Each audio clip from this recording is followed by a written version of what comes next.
akhirnya pada saat pencoblosan biasanya PDI Perjuangan itu, mohon maaf, setiap ada kegiatan penghitungan suara semua penuh ada di situ.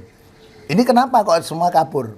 Saya sudah siap dievaluasi oleh Ketua Umum, oleh DPP. Kalau memang saya sudah tidak bisa bekerja, saya pun juga siap untuk diberhentikan.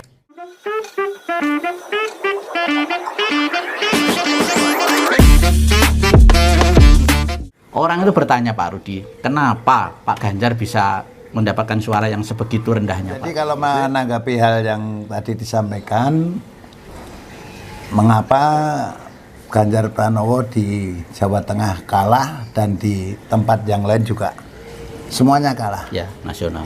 Ya, kalau kita melihat dari situasi dan kondisi awal proses pendaftaran sampai dengan proses kampanye, kami juga tidak menyangka kalau Pak Ganjar hanya memperoleh 15-16% suara. Namun demikian, ini bagian dari introspeksi dan evaluasi bagi kami, atau khususnya saya sebagai Ketua DPC PDI Perjuangan Kota Surakarta. Saya hanya khusus bertanggung jawab di Kota Surakarta, biarpun teman-teman yang lain ketika ingin melakukan kegiatan-kegiatan selalu APK dan lain sebagainya ke rumah saya, itu pun kita berikan bantuan dengan tujuan bahwa kita bekerja bersama-sama untuk memenangkan Ganjar Mahfud MD. Namun demikian, namanya kompetisi, menang kalah itu hal yang biasa. Kami tidak memprotes kenapa kita kalah. Namun bagaimana kita mengevaluasi lagi ke depan Jawa Tengah sebagai kandang banteng, dan terutama Solo yang kandang banteng yang mau dihabisin oleh lawan politik PDI Perjuangan. Namun saya tetap masih bersyukur, puji Tuhan, masih dari 30 saya masih mendapatkan 20 kursi, namun sisa suara dari PDI Perjuangan masih banyak yang tidak menjadi kursi. Nah, dengan kekalahan tersebut tentunya banyak beberapa faktor yang mesti sama-sama saya jelaskan di tempat ini. Yang pertama, khusus saya bicara Solo.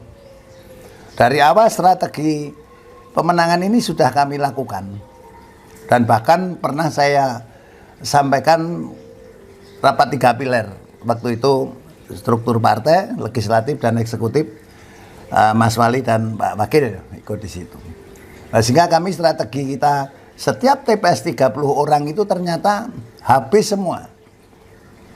Kalau 30 orang kali 1.773 TPS, itu kita punya kader di situ 53.000. Harusnya, dan sebelum dihitung itu kita bisa memperoleh 106.000 minimal. KPU belum dihitung. Namun demikian, begitu masa tenang, itu semua teman-teman sudah komitmen dan sebagainya. Akhirnya pada saat pencoblosan, biasanya PDI Perjuangan itu, mohon maaf, setiap ada kegiatan penghitungan suara semua penuh ada di situ. Ini kenapa kok semua kabur? Nah, ternyata dari 30 ada yang dapat 5, ada yang dapat 2 suara, ada yang dapat 9. Berarti ini sudah tidak wajar. Entah apa yang terjadi, namun masih sudah banyak yang menyampaikan ke saya karena begini dan seterusnya. Karena saya tidak bisa membuktikan ketika ada money politik atau apapun secara kasat mata, tidak, namun ada pengakuan-pengakuan yang dilakukan seperti itu.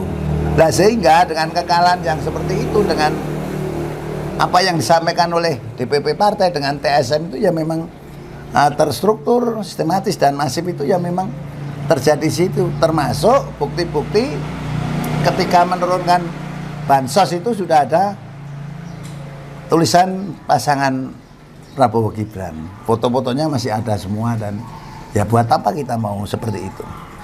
Karena nanti kalau hal seperti itu kita sampaikan dan saksi yang menyampaikan itu tidak berani jadi saksi, ya nggak ada artinya. Lalu itu dengan gerakan-gerakan yang seperti itu, ya sudah, kelengahan dan tingkat kepercayaan yang berlebihan ini memang tidak perlu lagi dilakukan oleh semua kader. Nah, itu aja yang mesti kami sampaikan, karena ya saya sudah membuat strategi begitu banyak, kan saya juga tidak ngerti kalau Mas Wali akan nyalonkan sebagai wakil presiden. Ya, ya. Itu juga ya. Ya, iya, makanya strategi itu mestinya yang harus tahuan ya internal partai. Apakah itu yang dikerjakan? Namun menurut saya yes.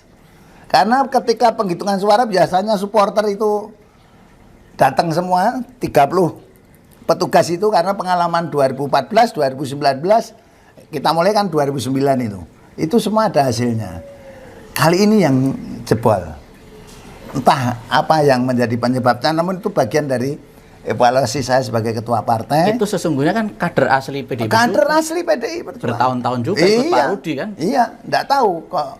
Begitu penghitungan tuh hilang semua, enggak ada satu pun Orang itu yang kecuali nggak Sakti. nongol, suaranya juga nggak muncul di TPS. Padahal minimal harusnya 30 ya. Minimal 30 suara. Ya, karena itu saksi ya. Saksi, Kader, kita ya. itu ada saksi satu di dalam, saksi luar satu di luar, dan ada yang namanya kader juang, regu penggerak pemilih, taruna merah putih, dan kawan Sulu Perjuangan ini sudah punya tugas sendiri-sendiri namanya. Yang di bawah komando langsung Pak Rudi bertahun-tahun aja kocar-kacir ya. Kocar-kacir. Karena sesuatu hal, tanda petik ya. Pasti ada itu bom, tanda akan petik itu ya. ada pengaruhnya. Apalagi PDI di wilayah yang lain mungkin yang Nah. tidak begitu terurus misalnya ya. Tapi juga ada yang partainya naik, Oke. namun presidennya kalah. Ini yang mesti harus dievaluasi semua.